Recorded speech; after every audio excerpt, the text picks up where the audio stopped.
Welcome to our Return to Training webinar series. Today we are really delighted to be with Katie Richards, who is going to be delivering a bit of a theme on sports psychology. Katie, we're really glad to have you on board, and I think to have you deliver and share some of your knowledge and experiences with our coaches. So thank you for joining us today.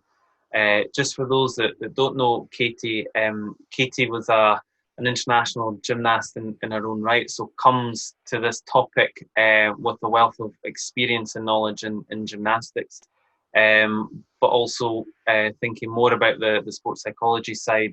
She is a BACES accredited sports and exercise scientist with the specialism in sports psychology support. So I guess brings together the two parts and the two worlds, and I'm really looking forward to hearing from you today, Katie. Thank you, Jamie. Thank you very much for having me. I'm really looking forward to the topics that we're going to cover, and I know that at the end we're going to take some questions and hopefully answer some questions from the community. So thank you all for having me and listening. So in terms of what we are going to cover in the webinar, we're going to be looking at your role as a coach with regards to the holistic well-being of the gymnasts that you work with, and looking at the psychological demands and emotional impacts that they may well be experiencing and have experienced while they've had time outside of the gym. And within that, covering particular anxieties and fears that they may well be experiencing, some of which I'm sure you are all maybe quite aware of already or even dealing with already. So we just look at those a little bit more. We're also going to look at how maybe you can alleviate some of those anxieties and fears and just support your gymnasts on their return so that they transition back into training in the smoothest, most positive way. Lastly, we will also just cover what to do if someone isn't necessarily transitioning very well and you've maybe got concerns and what you might need to do in that instance. So we're going to start off just by recapping on holistic well-being. The term well-being is something that we're seeing more and more now in our coach education and in our everyday lives, which is exactly how it should be. Well-being of the whole person is really important, and it is a key role for you as a coach and for anybody involved in sports coaching. So holistic well-being is looking at the development of the whole person, but also the care for the whole person as well. And it can be broken down into different components. So there we have some examples. So from social, psychological and emotional, physical and technical components. And I guess, I believe that everybody listening today and is absolutely happy that our role as coaches is to develop and care for people in all these domains.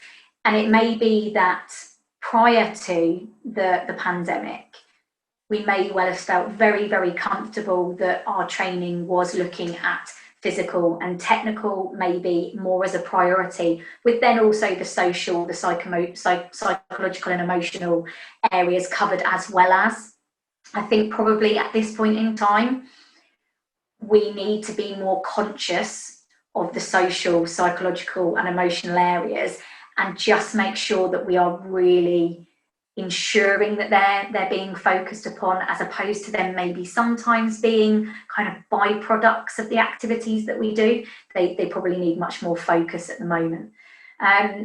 The other kind of area to think about when we're talking about holistic development, holistic well-being, is just that we're talking about the whole person. Though I will talk about your gymnasts today, when you are interacting with your gymnast and when you're working with your gymnast, we should really be thinking about the whole person and thinking about all of the areas that are affected or have been affected by the pandemic, and all of the areas that make up their life. So that may well be school, that will be home life, they may well be at college or university, they could be adults and have jobs.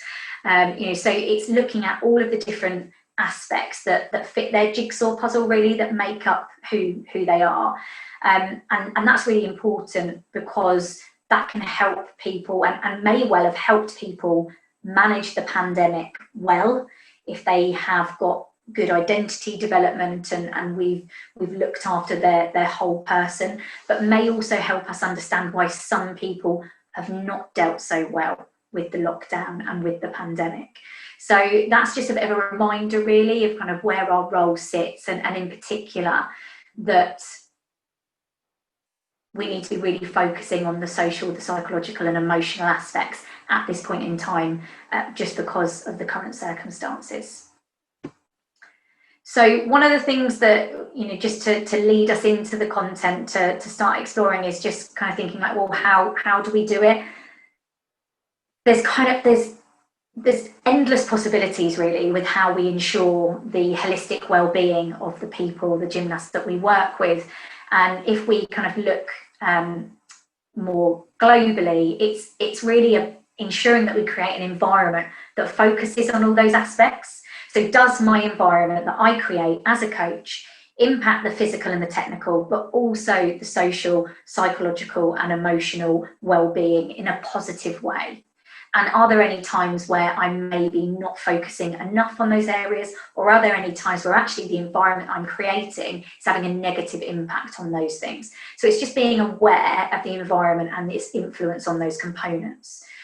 Now, we can achieve holistic development and holistic well-being in many ways. So we can make conscious decisions to deliver specific and planned strategies that have particular outcomes for the social, emotional, physical, technical and tactical, physical and technical aspects. There are also policies in place from Scottish Gymnastics, and also processes that you may well have at your club. But then also there are things that we don't necessarily have to spend too long planning or developing, and they're much more to do with how we deliver our coaching styles and the behaviours that we exhibit within our coaching environment. One of the other aspects, I guess, is in terms of helping us keep a well-rounded environment, is just by keeping perspective. Like I've mentioned, there are lots of different aspects that make up people's lives, and the same for you. And keeping perspective on that is a really good way of ensuring that you develop a whole person. And so not getting too focused on gymnastics and the focus only being about gymnastics helps us to keep perspective and helps us to create that holistic environment. A great place to start for me when I was thinking about planning this webinar and thinking about, well, how do we really ensure holistic well-being, and how do we help the people that we work with? For me, the most important thing to start with is empathy, and thinking about how we show empathy and ensuring that we are consciously empathetic towards the people that we're working with. So by trying to understand how people might feel, which is what we're talking about today, and also how people do feel and why they feel that way, is a great way of ensuring that what you do in the gym, from the strategies you use to the way that you interact and the decisions you make, are with your gymnast at the heart of those.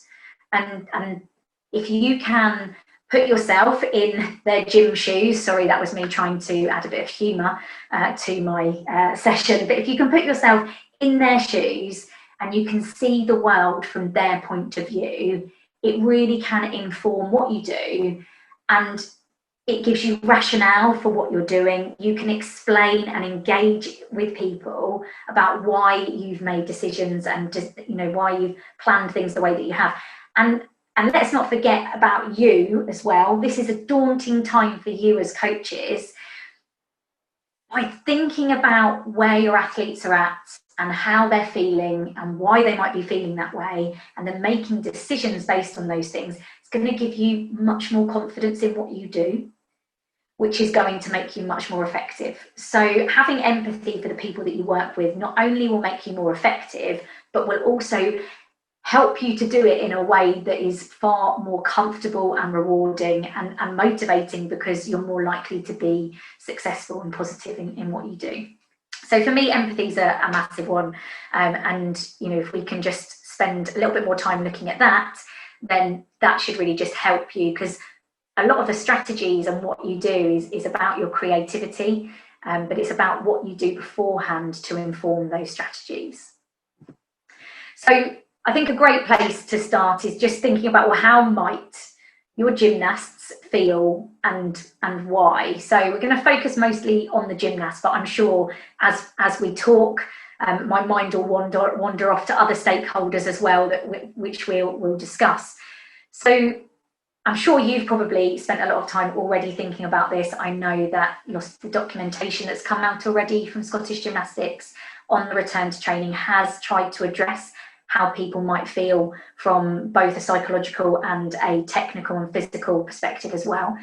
But I've just thrown some words down here based on, you know, throughout the pandemic and throughout lockdown, and as we've been transitioning back into training in various home countries, I have been working with gymnasts, and so can firsthand tell you about some of the words that they're using when they describe how they feel and why. So these are words that I am hearing very, very often. So worried, anxious, stressed, concerned. I also hear a lot of I'm not nervous but.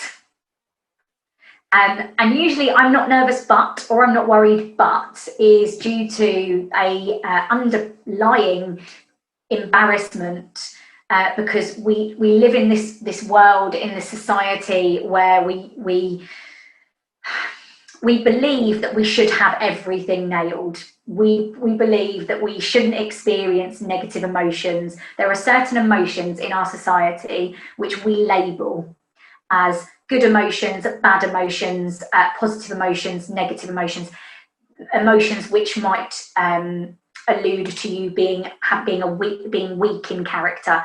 And obviously, as a psychologist, I look at that and it makes me sad, because actually emotions are the things that separate us from maybe other animals and mammals. That, you know, it's part of the human experience to experience emotions, and our emotions change just throughout the day. You know, if I asked you to think and reflect back on your day today or this week and think about some of the emotions that you maybe remember experiencing, there'll be a range, and there'll also be a range of emotions that you probably have experienced that you can't even remember experiencing, because you may not have been consciously aware of that.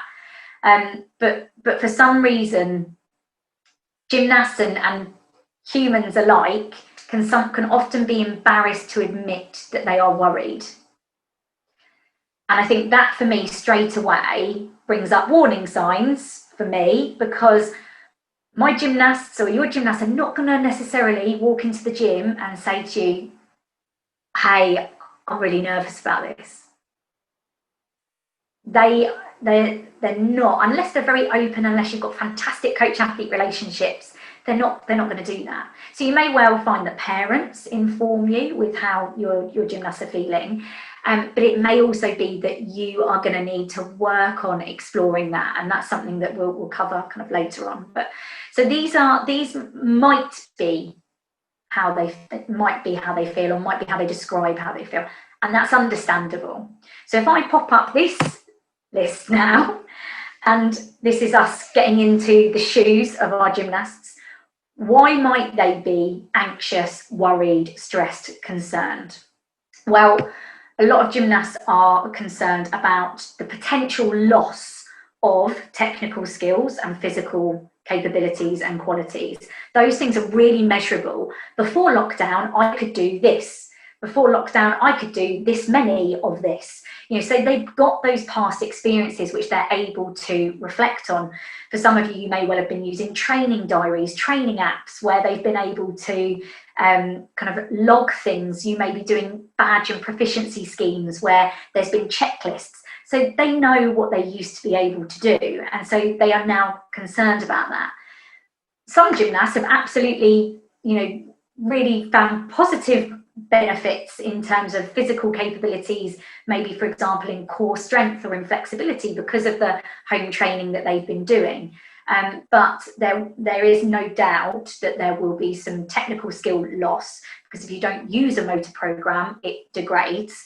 And so they're going to be concerned about that and worried about that. And I'm going to keep using the word, is acceptable and understandable. And they are the things that really help you demonstrate empathy, when you can show people that you believe that that's acceptable and understandable. They're also going to feel failure. And I know as coaches, we're always like, oh no, it's not failure. But that is how some of your athletes will feel about the fact that they didn't get to achieve goals that were maybe set for the time when we were in the lockdown. So if there were, maybe badge testing schemes, club championships, whether there were qualifiers, and for some gymnasts, international competitions, as we know, that were cancelled or postponed, there is going to be a sense of failure and lack of achievement and lack of progress. And we shouldn't discount that as not being genuine, because they've had that taken away from them. And for some, they've had that taken away completely now, because whatever's been happening over the last 6 months, there are other areas of their life which may well have continued to progress, such as education, such as exams, such as moving to university. And this may well have been their last 6 months. And so we need to kind of really empathise there. Like I mentioned, they will have missed events, and now maybe goalposts have been moved. So maybe, criteria and competitions that were used as trials, and now they're now having to retrial, so understandably, but again, they're going to feel, hard done to. There might be feelings of unfairness. Even though they understand that everybody's being treated the same, so it is fair, they still might feel like it's unfair that it's happened to them, because it may well be an opportunity they might not get again. They've got other future plans that may well have been hinged on what they were doing in the next 6 months. For example, we are now in time where people are transitioning into different school years, maybe be going to university, and so they may well have had knock-on effects into those areas. We also can't forget that there will be gymnasts who are fearful or anxious about getting injured, because they understand that their bodies have not been experiencing the same type of training in the same way for a significant amount of time. They may well have had injuries in the past and are fearful of re-injury. There will be all of the maybe if they've had like lost move syndrome in the past, and maybe or blocks and they got it back before lockdown, they might be concerned about getting that back. So there's going to be lots of concerns from past experiences, events and decisions. And then we've also got the social climate that they're in. So being concerned about peers coming in and either, being fitter than them, stronger than them. Maybe they haven't lost the skills in the same way that they have. If they work in a sport which is interactive, say for example acrobatic gymnastics, they may well be concerned that their partners are going to evaluate them in a particular way because they don't get their skills back as quick. They then also got their own self-evaluations, and we know that we are quite often our biggest critics. And like I've mentioned before, the word should, we use the word should. I should be able to do this. I could do this before. All of those evaluations are going to be causing negative emotions and taking up space in the finite amount of space that we have in our working memory. And then they're also going to be worried about their coach thinking that they've lost more skills than maybe they expected. I mean, we know that we create lots of beliefs in our minds that aren't necessarily true. You as coaches, I'm sure, have been reassuring them that you have no expectations and that, you know, this is about just getting back into it, easing into it, but they will still be believing that you're expecting them to get things back very quickly. So they'll have all of those concerns, some of them legitimate and some of them you might feel are not legitimate, but we still have to remember that this is their version of the truth and that we have to be empathetic towards that. And we can't just say, well, I've told you that I've not got any expectations, so why are you worrying about that? Why are you worrying about that is quite possibly the worst thing that you could say to somebody, because then all you do is make them feel silly and they're not going to want to open up to you because you're judging them. Okay, so one of the key things is about being non-judgmental and accepting that this is their version of the truth. They're also going to be concerned because of change. We have had so much change over the last 6 months and it is not stopped. And every week there is something different. There are either new regulations coming in place, new policies coming in place. It's very difficult. And so they're concerned about change. And I guess in most cases, there will be concerned about the change being that there is, say, another lockdown or a second wave. But then also they might be concerned about changes, for example, that they may well no longer be working towards a particular event, a particular level, a particular skill set. They might not be working with the same coach anymore or in the same group, or there might be partnership changes or squad changes. So they're going to be concerned about that. They're also going to be probably concerned about their own health, the health of others, and also the other things that are going on outside the gym, because I think I may well have just talked for at least 10 minutes on the things that they might be worried about. And that's just gym related. They've also got those other aspects in their life that they may well be concerned about as well. And that is where holistic well-being and our role as a coach is to not just kind of say and be blinkered to only the impacts that they might be experiencing in gymnastics. Because we know that school and the home and work and life in general affects how they are in the gym and vice versa. So if that's just what they're experiencing and probably potentially worrying about that's gym related, imagine what else they might be concerned about. And I think when you look at it like that, you have to take your hats off to these young people. You know, this is a very, very difficult time for everybody, but even more so for these young people, and mainly because they have such a lack of control. There is so much uncertainty because they have such a lack of control in a lot of these situations. Yes, they have a choice about coming to gymnastics, but really they don't have a lot of choice about what they do when they get there, you know, the regulations that are in place. And that's the same for a lot of aspects of their life at the moment. And one of our 3 psychological basic needs is control, autonomy. And that's been taken away from them. And it's also been taken away from you. You know, this is not, I'm not discrediting, you know, the fact that you guys are doing a great job managing all of this as well. But if we focus in on the gymnasts, it's got to be a tough time for them because they don't really know what's coming next. And we can't really even help them either because we don't. So that uncertainty and lack of control can really kind of, I guess, increase those feelings of anxiety, worry, and concern. The other things that they may well be experiencing is that their motivation is going to be challenged because they have, you know, done really well to try and stay motivated during lockdown. It was probably easier because everybody was in exactly the same boat. But now we've moved back into some version of what we were doing before. Those gymnasts that are maybe extrinsically motivated could well be experiencing low motivation because actually they're still not able to do the things that they want to do, such as events, competitions where they might get tangible rewards, or they're not able to work on accomplishing these new big skills that they really wanted to achieve.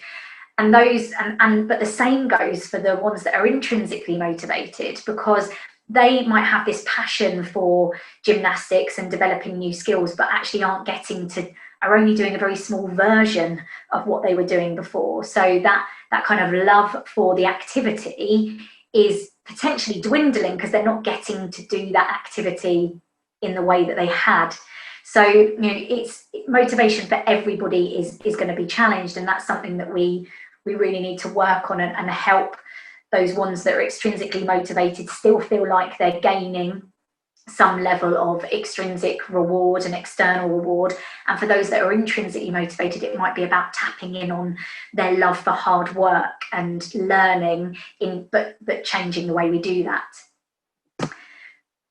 As we kind of mentioned, they'll be experiencing a variety of emotions, and some of them may well not be used to this. So we need to be understanding that they may well experience those, and at this point in time might also not be able to explain why, and may not also be able to control them. Okay, again, there's this myth that as humans we should know how to control our emotions. That is not something that is, you know, just happens overnight. We have to spend time working on our emotional control in a very conscious way, and we need to learn strategies to do that. And we cannot expect that these, in most cases, children have got that capacity. So again, helping them, you know, by being empathetic towards their emotions is one way that you can really facilitate a smooth transition back into the gym. And then I think it's not, you know, it's not something that we always kind of promote, but, you know, we do need to consider that some people will be considering retirement. And that might be because of the fact that they had, you know, these last 6 to 8 months were supposed to be their last 6 to 8 months before they went off to maybe university. Or, you know, they were just feeling like they'd like to move on to another chapter, which, you know, they're absolutely entitled to do. This is a choice that they do. But they also may well be considering retirement because of the lack of control and uncertainty, and because now the activities aren't meeting their motivational requirements. And that's where we have to kind of really help them there, because it would be a shame to lose people from our great sport because of the constraints that are currently being put on us, which could change at any point in time. So there's a lot of things that they might be thinking and feeling, and I'm exhausted when I just think about it. And if we can look at it like that, it allows us to be much more empathetic and much more effective, because we can help them see that it's okay. And that leads me into this concept of acceptance and adaptation. So when we go through change, we experience, we go through different stages, and these aren't necessarily conscious stages that we go through, but actually when we reflect, and I would suggest that you guys do the same, reflect on your experience in lockdown, we can probably see times where we sat in these different stages. So one of the first stages that we go through is denial. So around early mid-March, I think probably, and even late March for some of us, we were in denial about the pandemic and the situation until it started to feel a little bit real. And then we moved into a stage of probably belief and panic. We saw panic buying. We saw, you know, quite right, people sticking to the rules and regulations of lockdown because we were all genuinely concerned about what was going on. That also would have been coupled with anxiety, and, you know, we can imagine and we can think back to some of the things we were anxious about, in most cases our health and the health of loved ones.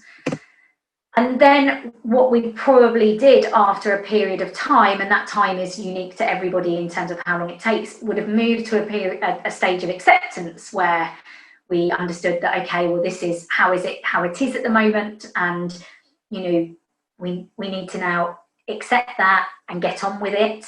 And that would then lead to us adapting to the point where we know that people have actually adapted very well to things like homeschooling. You would have seen your gymnasts adapting very well to the home training, and we maybe all adapted to a different kind of lifestyle in terms of working from home and that maybe slower pace of life, that undoubtedly there were also some of us who maybe weren't able to fully move through to adaptation because we were stuck in the place of anxiety because of concerns about money and the furlough scheme. So it will be different for everybody. But there's a reason why there's a gap between adaptation and denial, and that's because as we go through change, we will move through this model and back into different stages. So we won't always get through to acceptance and adaptation. We might get to belief and panic and anxiety and then go back through to belief and panic as change happens. But if we think about how it feels to be in those different stages, there's no doubt that those first 3 stages are uncomfortable stages to be in. And that's where we will see a lot of stress, worry, concern. Whereas when we get to acceptance, we see that people start to be calmer and their stress levels decrease. And then actually that's when they can move through to adaptation. And so anybody that's working with people, what we really want to try and do is get people to that acceptance stage as quickly as possible. And the quicker you can get them there, the easier it will be for them, the emotions that they experience, and that then will hopefully push them through to adaptation. I think the only problem at the moment with what we are discussing, which is the pandemic and the lockdown, is that adaptation might be difficult to achieve because change is continually happening. And so, the amount of change and the speed of change might mean that they may not actually ever get to adaptation and instead will move back through maybe into anxiety and acceptance. Or they might just do a very good job of staying in acceptance, which, is an okay place to be. But there's still uncertainty in acceptance because we know that change is coming. So we can revert back to early stages of the model. And the easiest way to get people to transition to acceptance is by working with them to educate them on some of the things that we've already talked about. So helping them understand that it's okay to feel the way that they do and that it is normal. I did an activity only this week where I just asked people to pop their hands up in a large but socially distanced group. I mean, large. I think there were probably only 9 people in this large room, but that was large in terms of what we've been used to. Asking them to just pop their hands up to talk about if they've experienced anxiety, worry, or concern. Everybody's hand went up. And I asked everybody to just look around the room. And by doing things like that, it helps people understand that these aren't unique experiences to them, which helps them accept that this is normal. It's not just me saying it's normal, it is absolutely normal and it's absolutely acceptable. And I think when you help people do that and reflect and learn, it's one of the key things, is helping people to understand that they hopefully did get through lockdown and that they can get through any change that comes again. It does help people manage that worry and anxiety. So I think one of the key things is really spending time talking about the experiences that they've had, being empathetic, because remember, you're one of their concerns. They're worried about what you think and your evaluations. And so if you are the person that is, flying the flag for acceptance, understanding, eventually that will rub off on them and they will start using that same language as well, and start, hopefully the internal dialogue will kick in, because you're so influential to them and you're so important to them that hopefully they'll start using the same language as themselves. So in terms of things that you can think about, the first slide here in considerations, I've titled Rapport and Relatedness. So for those of you that work in maybe our recreational setting, getting to know them, and that might be new because they may well be new participants that are coming to your clubs and facilities, but also if they are existing participants, it might be about getting to know them again. And that's the same for those of you that work in the competitive settings, making sure that you spend time to reconnect with your gymnasts and build rapport and get to know them, because they will have changed. The last 6 months, everybody will have gone through some amount of change, and that might be a change in perspective, in character. They may well have matured, their thinking may be different, their motives for doing what they do may well have changed, and so this is a really important time to spend the time and get to know them again. So remember, training doesn't always have to be physical.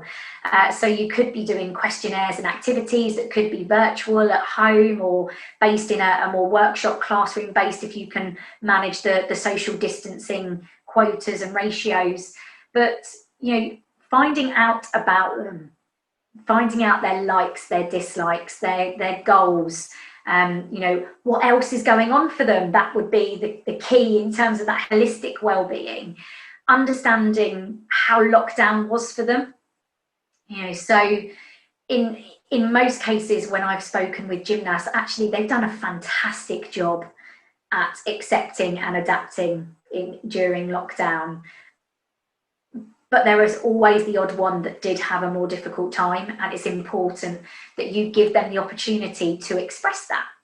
And by building rapport with them, by showing empathy, they're more likely to let you know about things that maybe were more of a challenge for them, and that's where you can then, and it may be that they were a challenge, but they're no longer a challenge. But acknowledging that, helps you understand them more and helps you support them more. So thinking of things that you can do to get to know them.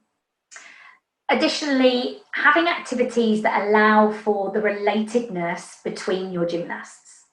So this really depends on, what you were doing kind of from a virtual perspective, but when you've got a lot of people on a virtual call, it tends to mean there's not a lot of interaction between people. So trying to just think about how you can increase the social interaction and help support the other one of our 3 basic needs, which is relatedness. So relatedness is feeling like you have things in common with people. So getting them to share experiences, to work together, to collaborate, obviously again with social distancing protocols in place and following policies. But these could be things that you do in the gym, but they also could be workshop-based activities.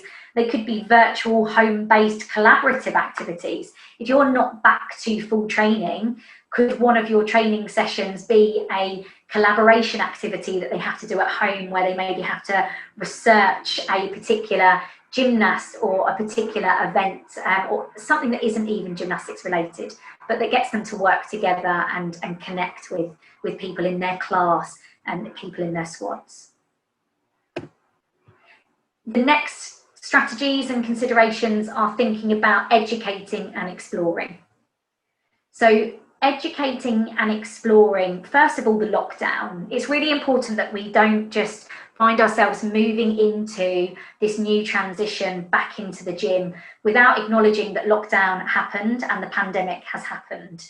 And so spending time talking to them about those stages, and those stages they may have gone through, that they will also continue to go through. So you're kind of almost preparing them for that.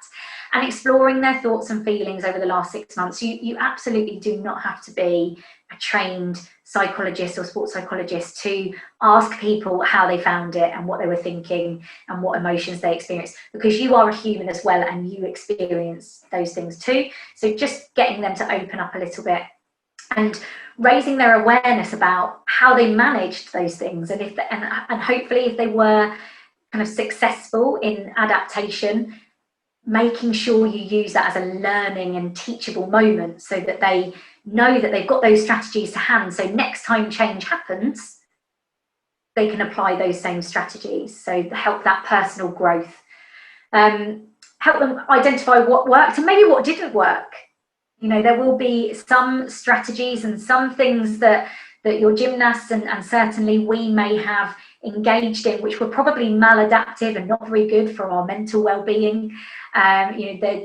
Obviously this is for a particular age group, but we know that people engaged in much more kind of social drinking at home, and they found themselves kind of, gin o'clock being lunchtime and stuff like that. So if you're working with adults, they may well be talking about maybe maladaptive strategies such as those. Your gymnasts, your younger gymnasts may well be talking about the fact that they maybe found themselves being a bit more isolated, maybe not communicating, or maybe finding that they were quite short and their mood, they had quite a low mood and they were snappy at siblings and parents. And so talking about, well, did that work? Did that help? And getting them to see that there are positive strategies and there are maybe strategies that aren't so useful. And I think just spending time, saying well done, like well done for getting through and well done for being here, because this isn't normal. Hopefully we don't see this happen again in our lifetimes. And you've done a fantastic, they will talk about this in history lessons. This is a massive chapter, and you've got through it. So well done, and kind of helping them be kind to themselves. And that's your empathy there again. And also, well done to you, because you're here too. Once you've explored that time, I think what's really important is we box it off and we close it off, and we start to now look at the moment and how they're feeling now. How are they feeling about what's going on now? What are they concerned about now? Because those things may have changed, and they may change regularly depending on what happens in the gym and obviously from government in terms of what we can and cannot do. But what are they concerned about and why? And this is where your coach-athlete relationship and your empathy and you being non-judgmental is going to influence how much they share with you. So, if you want them to share their genuine concerns, you need to ensure that you demonstrate that empathy and non-judgmental character, because if you are judgmental, they will close off and not share. And the only way you can work to alleviate their anxieties is if they share them with you. Okay, so spending time, like I said on the last slide, spending time building that rapport, getting to know them again, showing your genuine concern for them and that you care for them will help them feel like they can trust you and be open and honest with you, which then means when you want them to share important things, like what's making them anxious, they're more likely to do that, and then you can help them. The other things that you can also do are make sure that you analyse and collaborate. So I know in the documentation that you've been sent or that you've had access to from Scottish Gymnastics with regards to returning to training, it talks about doing a physical needs analysis on your gymnasts. And I would echo that from a sports psychology perspective and a wellbeing perspective.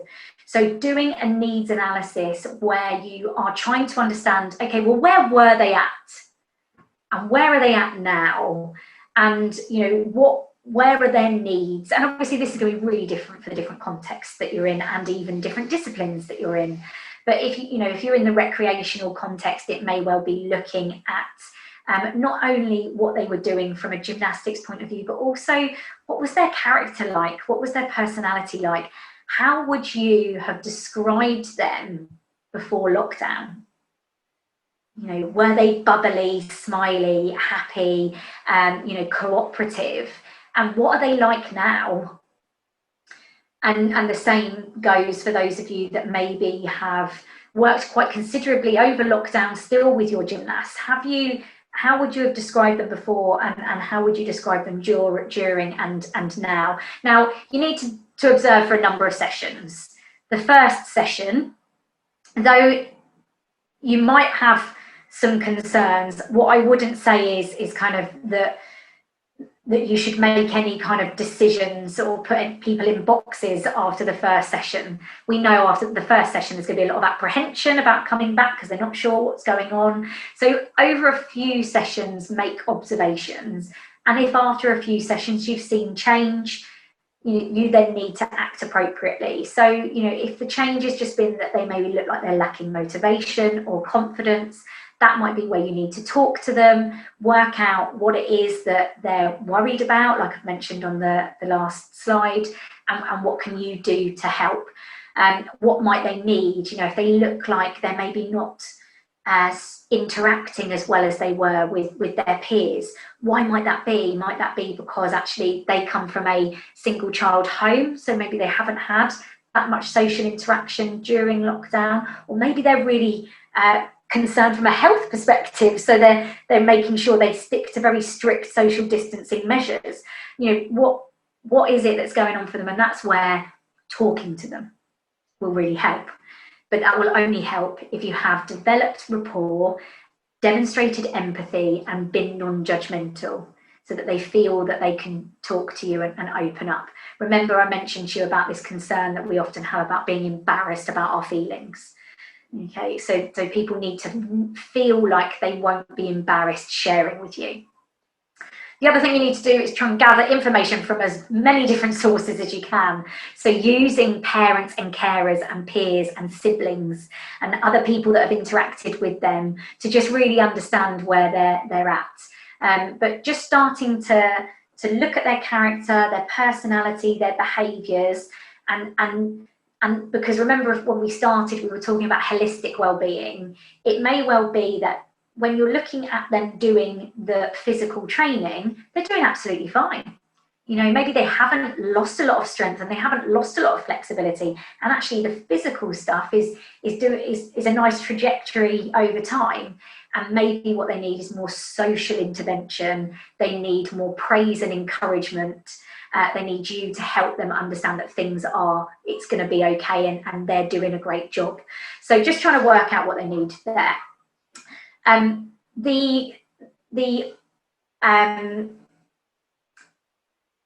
mentioned the psychological basic needs, so I mentioned already autonomy, which is this feeling of being in control of things. A way of helping somebody feeling like they have a little bit more control is by collaborating with them. So if you can collaborate with your gymnasts on things such as goal setting and what they want to do and even allowing them to choose the game and roles within the game, etc. That might help them feel like they're gaining a little bit of control in what they're doing. Obviously, if we're talking about goal setting, it's really important though that you are realistic with them and you help them manage expectations. So there may be quite a lot of caveats on certain goals, but if you can try and make the goals very gymnast and self-focused, focused on achieving particular physical qualities, technical qualities, process goals, that don't relate to maybe competitions and events. You can really help them focus on themselves and be more what we would call task oriented. It means that they can be in control of those things as well, which again helps with their feeling of control, because they can be in charge of the amount of effort and focus they put towards activities that relate to those goals. You also increase their accountability, which we know gymnasts respond to. They like to feel like they're in control, and that's because that's just human nature. So setting self-focused goals that have lots of processes, and the more processes that you have to them, so achieving smaller steps to get to that slightly bigger goal, means that they can feel success more often, which helps with their third psychological basic need, which is competence. So feeling competent. Now remember, we said that they're probably concerned about a loss of physical skills, a loss of technical skills. If you can help them to feel success more often, you help with their feeling of competence and their perception of themselves, which keeps them motivated and keeps them feeling good. All of this is really important also. It has a positive influence on their mental well-being and their feeling of positive mental health. It's really important though that if you do set goals, that you are rewarding those successes in some way. Now that doesn't have to be tangible. They don't have to get stickers, medals, anything like that. Taking the time to praise them, taking the time to educate them on how their hard work, focus and determination towards that activity has led to that achieving that goal is is what I mean by rewarding. So you know, making sure you use it as a teachable moment, and making sure that you show them that you're genuinely proud of them, and ensuring that they are proud of themselves as well, will then also develop that intrinsic feedback and motivation. Lastly, communicate. And I know that this has featured in lots of the return to training documentation, but the more that you can communicate with your gymnasts and with their parents and carers and other key stakeholders, the easier the transition will be. And you know, this is where for me it's about your creativity, and also about you feeling comfortable communicating with people, you know, and talking about what you plan to do, your decisions and your rationale behind them, and why you're doing certain things in a particular way. Giving gymnasts and parents alike the opportunity to give feedback on your processes, your plans, the activities that you do, without, you know, taking it too personally. You know, there's a chance that because of some of the constraints that we have in place, some of your gymnasts might find activities slightly repetitive. Okay, that's understandable, but what can you do to change that? How can you increase variety, creativity in what you're doing amongst the constraints of social distancing that have been in place by various governments? Making sure you ask questions and see how people are, but you've got to be open and prepared for feedback. So you do need to be able to also accept that feedback and receive that feedback, and recognise that people are giving that feedback because they want the best experience as well. You need to ensure that you have a process for managing and responding to feedback. So obviously, if you're allowing parents to put things on forums, like how are you managing that? And that's probably going to be something that you look at from a club perspective. And also, I think it's really useful to engage with parents and gymnasts, talking to them about how they can help you by managing themselves. So what is it that you need from parents and carers so that you can be as effective as possible? So patience, because we're having to interpret this different guidance in our context. And though it might be slightly different in the context that you're maybe working in and operating in, we have our own set of rules and regulations. So we need your patience, we need your openness, we need your trust, and we need your respect, and you know, to allow us to do what we're doing, but still having those communication methods in place to allow them to give feedback, ask questions, because ultimately there might be somebody there that can actually really help you because of the different domains that they're working in.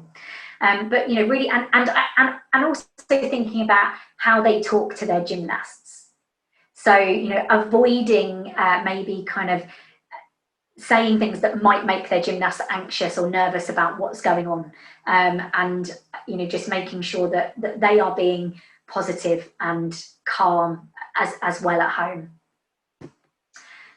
A few things that you don't need to plan for. So those considerations I popped up there for you, they probably need some planning. They may well need some coaching team discussion, and might need some club kind of integration. But there are things that you don't need to plan for. Being calm and taking everything in your stride and being patient, those things rub off on your gymnast. They really do impact the environment that you create. Making sure that you spend time listening to your gymnasts actively about what they're saying and the way that they're saying things, and being genuine and authentic in what you do and demonstrating that you care. Trying to remain positive as much as possible, even though I know these times are challenging for you as well. When you get in the gym and you get that opportunity, or you're doing interactive sessions, when you are FaceTime, whether that's virtually or in the context, you've got to make sure that you are excited, passionate, and enthusiastic to be there, because they feed off that. Make sure you collaborate with your coaching team, with your clubs, important people such as your safeguarding officers and also your gymnasts, and avoid living in the past too much. It's very easy for us to talk about what we were allowed to do before lockdown, what gymnasts could do, and what you were allowed to do, and that can sometimes lead people to start, you know, reflecting, but in a negative way, especially if they're not able to do those things. And I think I mentioned it at the very beginning, like, keep perspective. You know, for a lot of us, 8 weeks ago, we were still training from home virtually, and some of us still, because we're still waiting for different venues and facilities to open. So, you know, keep perspective. You know, people have been affected in varying ways. We're getting back to gymnastics, we're returning to training, albeit slow and steadily, but we're getting to do the sport that we love and the things that we're passionate for, even if it is a different version of that. And with everything that's going on, with all the protocols and everything that we're having to think about, that's taking up a lot of our mental capacity, and we can sometimes forget to ensure that we are praising and encouraging all the effort that these children and gymnasts are doing and putting into navigating the complexities of the new normal.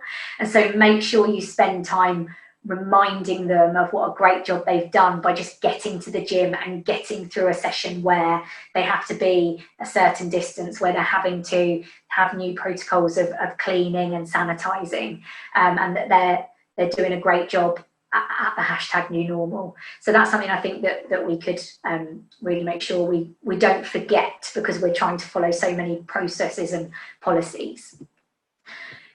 As I mentioned at the beginning, we would talk about what you would do if you have any concerns. Obviously, like I mentioned, you know, we know that gymnasts are going to be vulnerable. They may well have and still are experiencing negative thoughts, feelings, and emotions. This is expected and this is normal.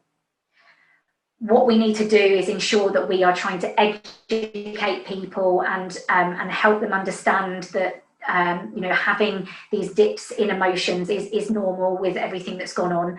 Encourage them to understand themselves and demonstrate understanding, acceptance, to help adaptation. However, if you are noticing that there's kind of a prolonged aspect to this, so, you know, maybe for over a week somebody's been demonstrating you know, a depressed mood, or they've been angry, or they've been really kind of isolating themselves, or they've actually expressed that they are feeling very unhappy, you must say something in that instance.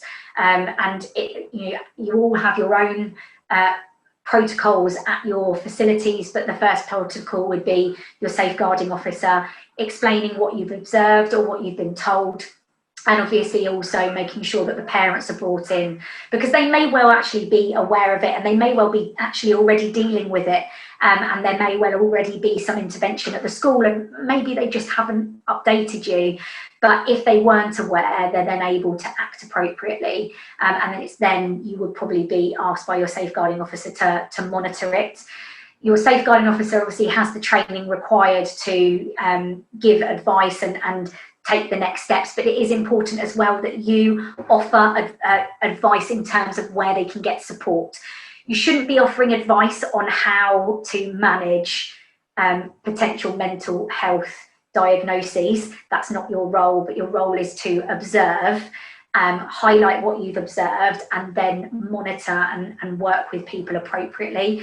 But I would absolutely promote you looking at the different support that is out there, such as Young Minds and SAMH, that have some great resources. They give really good advice on what to observe, and you can also offer those as places for people to go. But it's important that you know, as a coach, you know what your processes are at your gym, and if you are a club manager or a head coach, that you know what your coaches know that they need to be vigilant. And I would just say, we know that everybody's going to be vulnerable at the moment, but if you are noticing things that you really should say something. It's much better to say something than not, you know. So and then it's up to healthcare professionals to then diagnose and treat anything, but you almost have to be that kind of initial observer, if you like. And then lastly, you know, we've spoken so much about the gymnasts, but I think it's really important that you make sure you look after yourselves as well. We're excited about getting back into training, but there is so much extra stuff for you to think about, and that can take its toll on you, and tiredness and fatigue. coupled with a lack of exercise because you're so busy and overworking, and then stress, worry, and a kind of lack of balance can all lead to you potentially burning out, being ineffective, not observing properly, not seeing things, and just you having a lack of motivation and it not being a positive experience for you. So please do remember your self-care and make sure that at your club that you're all looking out for each other as well, because that's equally as important for the transition for your gymnast, but also for yourselves as well. So that is it from me. I'm going to move on to offering an opportunity for any questions that have come through. So pass over to you, Jamie. Yeah, thank you, Katie. I think that last bit there that you talked about is really important, about taking care of yourself as a coach or within the volunteers within the club, because I think so many of us have put so much energy into keeping everyone motivated during lockdown by doing a plethora of Zooms or other things, pre-recorded training sessions, sending out programs, perhaps outdoor training most recently, and then getting the club ready or starting to get the club ready for opening and all the COVID measures you need to put in place. And so that's been a huge drain on your energy. So when you get back into the gym, it's really important to look after yourself, because there's going to be new demands on you from a number of different things. So I think that's a real great top tip to end on. So thank you for that. So we've had some questions sent in that I think some of you've really covered in nicely into the presentation and weaved into the presentation. But I think it'd be good just to look at them more specifically. And just kicking off with the first question, then, Katie, we've had sort of someone come in and ask about just sort of managing that team expectations, which is actually really important in gymnastics. A number of our disciplines are individual in how they're performed, but there are some that have a team component, like acrobatics and team gym, but then also there's that team element to a training group as well that I think we sometimes forget about. So I guess if a gymnast is reporting that anxiety or stress around letting their team down, so whether that's in an acro pair, trio, or whether that's as part of a team gym, or just generally as comparatively as a training group. So I guess is how they're maybe not feeling that they're able to build their skills quickly enough compared to others, and just I guess managing that peer reaction and so that it doesn't become a limiting factor for them. Yeah, so I think there's probably a couple of ways to look at it. So if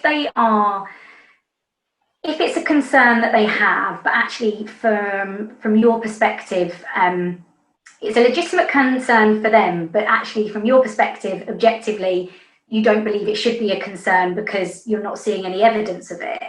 I think it's maybe about using an opportunity to do and when I say a session, I don't mean like a whole session where you might be in the gym for 2.5 hours or anything, but a section of your session dedicated to expectations of ourselves in the gym, because I'm sure many people have codes of conduct, etc. But do we need to now take into consideration how people might feel and actually start putting in some expectations about how we will treat each other during this time because of the way that people might feel? So you may be able to almost approach this as a topic. And you don't need anybody necessarily to admit that they feel a particular way. You can almost preempt that some of you may well have concerns about this. How do we need to treat each other? So you can set some expectations for definitely doing a workshop in that respect. But then obviously if people are sharing with you that they are legitimately concerned about that, again, it's talking to them about how totally understandable that is. Because sport, we have to remember, sport is a particular domain that we go into that has one of the simplest ways of self-comparison. And especially a sport like gymnastics, which is skills-based, where you can absolutely compare your skill repertoire to somebody else's. So, if it's understandable, and I think if somebody is feeling like that, it's then really starting to make sure that you set those self-focused goals with them. And then also making sure that you've got those expectations and that you are observing how they're interacting. And if there are reports coming back that people are getting frustrated with each other because they're not getting skills as quickly as they would like them to, I think it's about having that honest conversation with them about the fact that, it's really, quite often it's not done with malice or intent, but we make judgments on people and our frustrations come out. And actually just having a chat with them and having an honest conversation about how that might make people feel. So I think if you can get in early and do an expectations session and talking about, some of the stuff we talked about today about empathy, about understanding, acceptance, and educate them, then have those really kind of set behaviours that they need to work against. And as soon as somebody kind of steps away from that, that's where you can bring them in and you've got those, well, I observed you doing this and that doesn't represent what we talked about in our expectation session. And then obviously if there are gymnasts that are expressing that they feel like that it's then making sure that you are putting their mind at ease, setting maybe smaller goals for them, and really just making sure that you're reducing the amount of self-comparison that happens. And it may be so then when you're praising, it may be that instead of maybe praising very openly different individuals in the group, it might be about making that praise kind of more one-to-one and not totally private, but if a gymnast hops down off a piece of apparatus, having that chat with them about how well they've done there, as opposed to kind of making it more vocal across the training group, if you like. So then it keeps people feeling good about themselves, but it reduces that self-comparison. Super, thank you.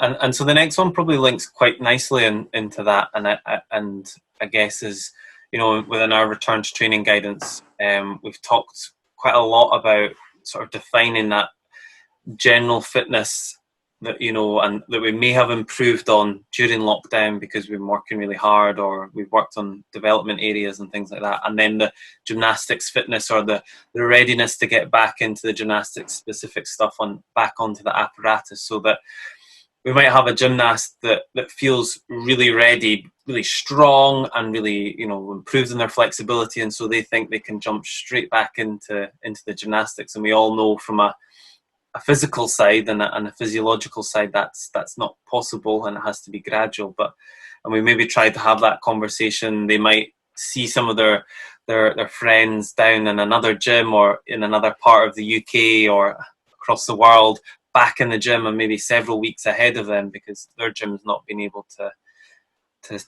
open just yet. So how do we manage that sort of that frustration that can come out of that difference between feeling fit, feeling ready, and then the gymnastics readiness and gymnastics fitness? Absolutely. So I think the first thing is like you mentioned about, first of all, just having that conversation about where those people are maybe at in comparison to where we're at, and that notice how they are talking to them about the benefits of being able to get back on the apparatus, have a go at it, and it go right, and the feeling that it has for it to go right. Because we have to remember, it's not like when they learn new skills. So when they learn a new skill, they don't necessarily always expect it to go right the first time. So they've got no expectation, which is why we often see when people have no expectation, them doing some of the best performances of their lives. But they have expectation now. We can't erase the fact that they know that they used to be able to do it.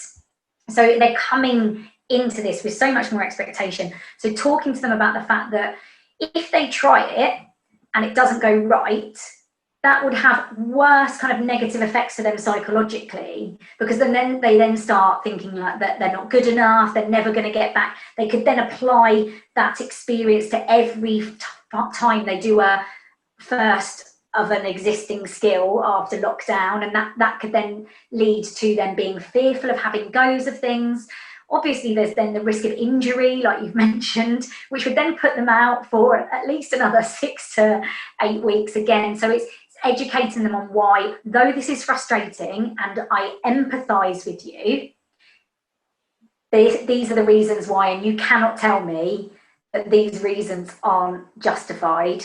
And then I guess it's just about helping them understand when they will be ready. So, but when we've done this amount of training volume and you can do this, I will be happy that you are then ready to do that. And I think once they understand what the goalposts are, then they can still be a little bit annoyed, but they can't argue with that, and then they have to accept and go on to that. But I think the more education that you can give them about why, the better. And I know that you guys have put out some great stuff about, you know, the adaptations of the body and how obviously, you know, the bones, the last thing to adapt to that intensity of training, and kind of maybe, especially if a gymnast has had an injury, or you can say, do you remember when somebody kind of had that injury and how long they were out for? You know, it's really not worth it. We want them to hop back up onto the beam and their first go of their aerial or their free cartwheel is a success, because that will have such a ripple effect for the other skills, to the other gymnasts, if they can see that the process works. So what I think coaches need to try and do is they need to get the gymnast to buy into the process, test the process and get the process to work, and then the gymnasts will kind of be like, oh, okay, then, you know, I see it works.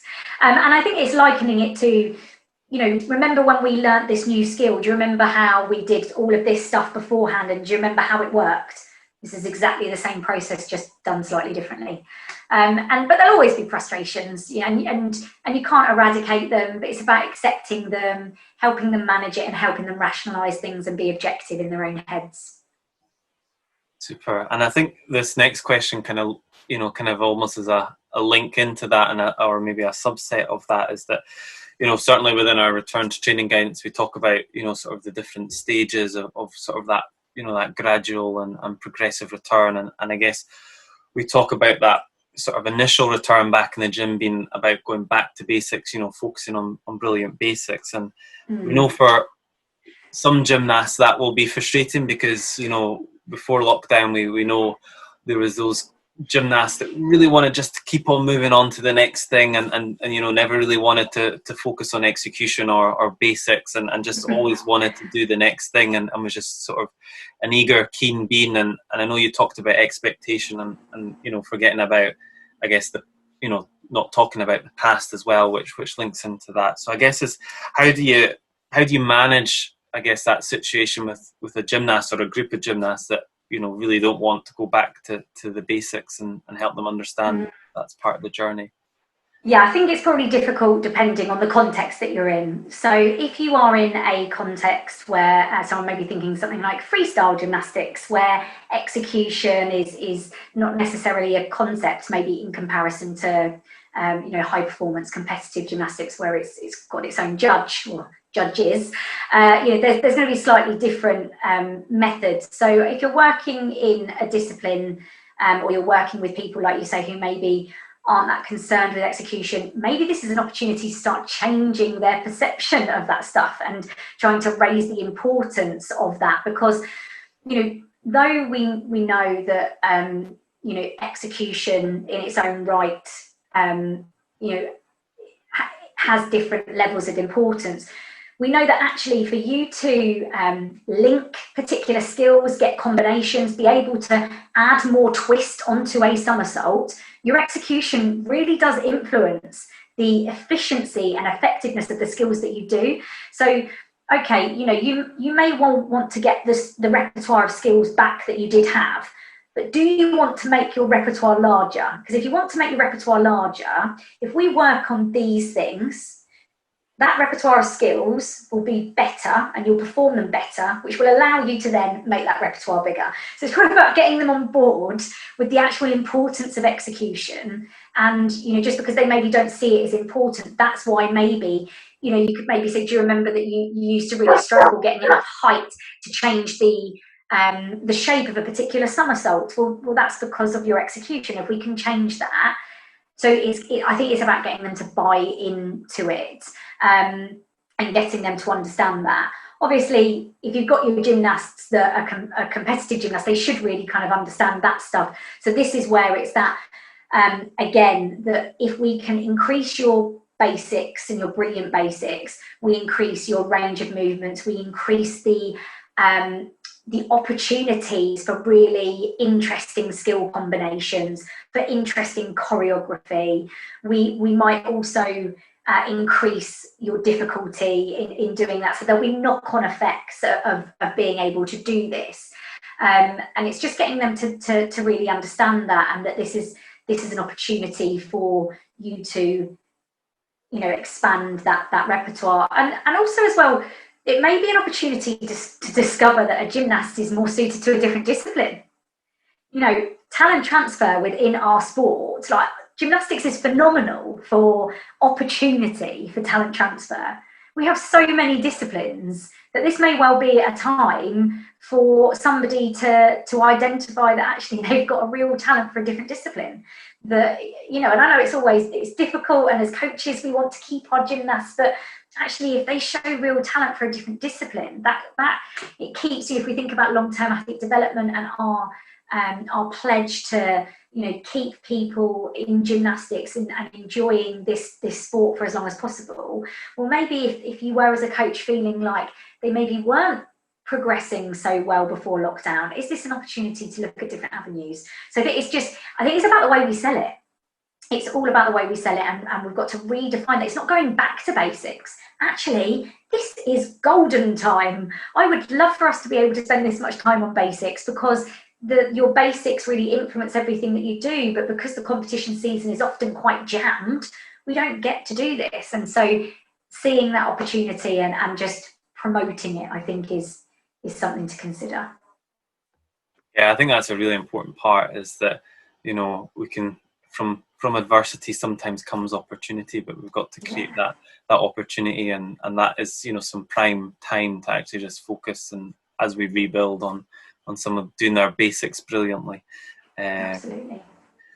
I guess the next one, you know, we talked a little bit about parents and carers, and actually sometimes, you know, with a gymnast returning into gymnastics, actually some of the anxiety or the fear of returning might actually come from the parents. And I guess is how can you involve parents in that sort of mental preparation for that return to training? And I guess is equally sometimes, you know, in the same sentence, you know, parents and carers actually might be some of the driving force for actually you need to return quicker. Why are you not doing this skill, or why are you not doing that skill, or why are you just focusing on basics just now? And how do you guess to get sort of, you know, encourage parents to be part of, how can you involve them in being part of that return in a positive way?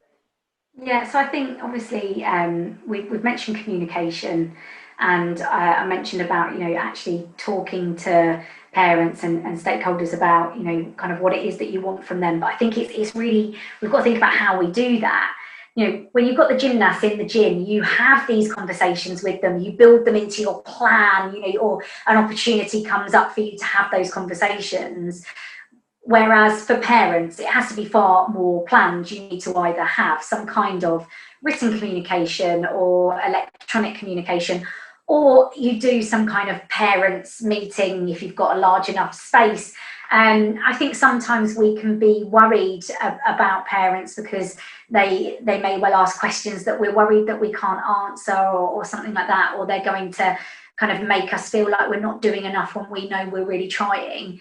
I think using means like this, you know, maybe as a coaching team, putting together a presentation and recording it and editing it, so, you know, it does exactly what you need it to do, but where you can cover some of these things, you know, in terms of, you know, what we're going to be doing, why we're going to do it, what we need from you. We need you to be reinforcing this message. And when you pull it back to why, and the why is we are concerned about the well-being of your child, and we want them to have a smooth transition where they have fun and enjoy it and they get their passion back, but they do it safely and they feel good at the same time, you can't argue with that.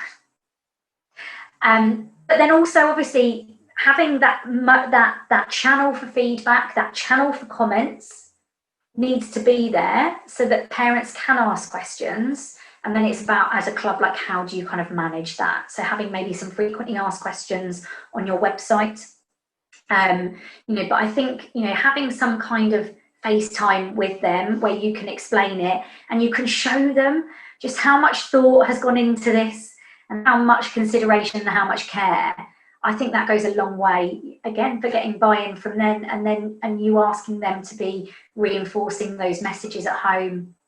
I think sometimes people ask questions because they don't know, they don't understand. And if you can help people understand, they go, okay, fine, like, I'm with you.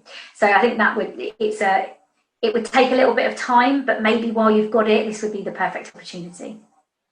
Yeah, I think, that communication and engagement is key. And I guess, as coaches, we know gymnastics, we know the sport of gymnastics, but perhaps parents have experiences of other sports, and I do think, throughout this pandemic that probably gymnastics is one of the sports, that has probably been the most severely affected by lockdown and the limited training you can do at home compared to some other sports that perhaps parents have an idea of, or their other child maybe does that sport and they're getting back into things quite quicker. So I think if you can provide that information, and some will know it, some won't, and some will be like, wow, you guys are putting in a lot of effort, and I think is a really, really great idea within that.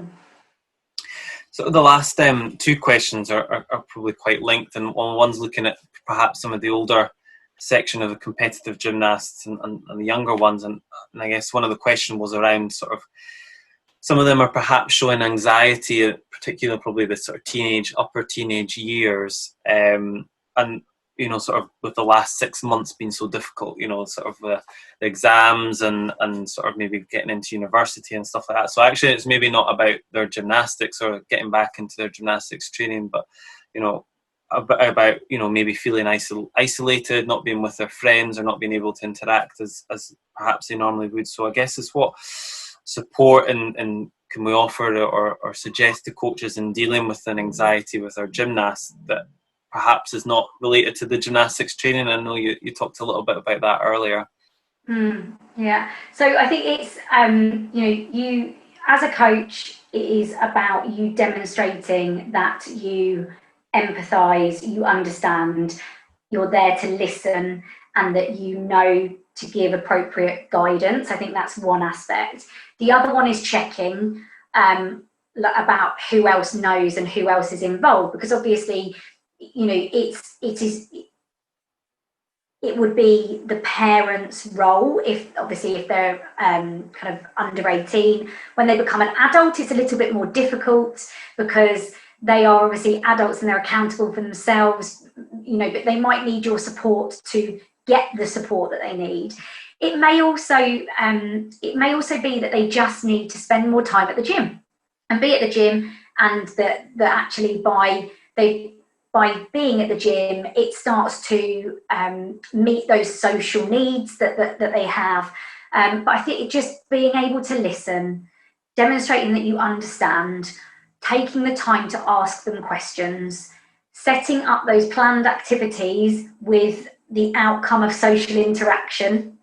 And if you have concerns about ensuring that you let the relevant people know, so your safeguarding officer, parents, and giving advice in terms of where they could go and where they should go to get extra support, and checking in on them. The thing is, when they're an adult, you have less ability to kind of get them talking to maybe kind of any healthcare professional than you maybe do when they're under 18 or when they're a child. So it's then about just encouraging them and making them feel like it's safe and it's okay and it's acceptable, but actually you can't force them to do that. But it's that thing about, are you providing a safe environment that they feel like they can share things with you, they feel like they're gaining that social that social aspect of their well-being, and that could be all they need, because that was the thing that was taken away from them. So it's quite difficult, but I think the key thing is, if you have any concerns, or anybody discloses a particular way that they're feeling to you, the best thing to do is make sure that you report it, so that it can be monitored, and the right people can be brought in as early as possible. Because if we act on these things really early, they may well be verging on potential things that may be diagnosed as mental health concerns. But actually, if we get to them early, we might be able to help tip things the other way, and move people away from that. I think the flip side of that is, I guess, of that question is about younger gymnasts. So we know younger gymnasts are, whether that's from a recreational side or early competitive side, depending on what level of discipline and what age. But they are developing both cognitively and emotionally, and actually all this, this, we talked about the emotions and the disruption this last sort of 6-7 months has caused everyone, and it's a lot of emotions to deal with when you're not quite fully developed in that sense. So is there any sort of tips there for perhaps the young developing gymnast or child, that maybe doesn't quite have the resources yet to deal with some of these emotions and feelings? I think it's allowing emotions. That for me is making an allowance, allowing emotions to happen. Now, obviously, if an emotion leads to a behaviour that puts themselves or somebody else at risk, then that's where that emotion would need to be kind of addressed. But allowing people to express themselves, and trying to help them express themselves about, like, how are you feeling, being prepared though that quite often their ability to describe their emotional, the range is quite small quite often, but trying to create an environment and a belief for them that it's okay to experience emotions, and then finding the right teachable moments about whether those emotions were acceptable in that context. So it's not saying that being upset is not okay. It's absolutely okay. But if it was in the middle of you trying to do something and it led to you then hurting yourself, or it then led to you having being angry and throwing something down, and it's about just kind of educating them on how they manage those emotions, where those behaviours, the behaviours that lead from them, how it then made them feel after, but not being judgmental about those emotions. So not kind of putting labels on things as good and bad, but it might be the things that sometimes happen after those emotions, and but I think it's recognizing that they are going to experience a range of emotions. We are not born with emotional control. We have to learn it.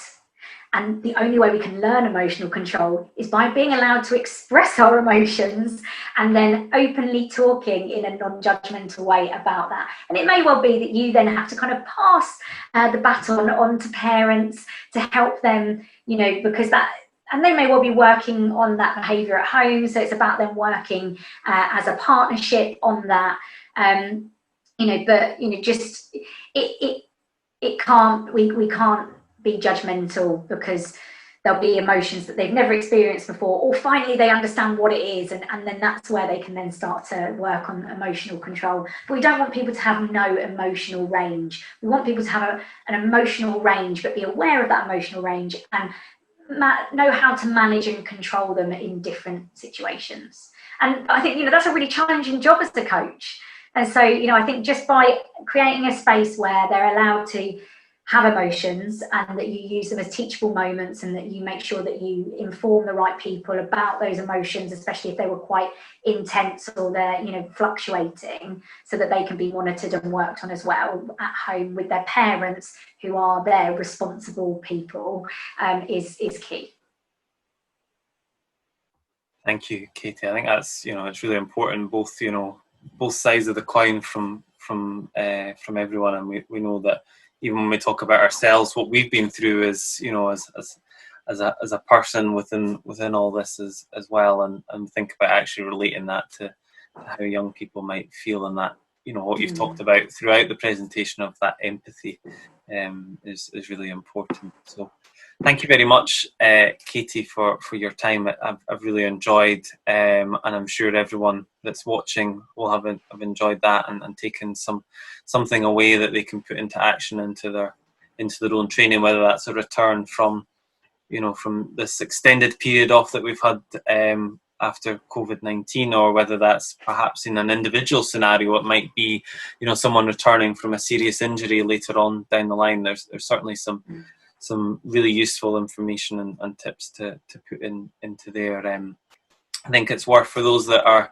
listening, you may have logged on via Absorb, and you'll see the link to the presentation slides that you might want to go through afterwards. But equally within that, we've got, which we developed earlier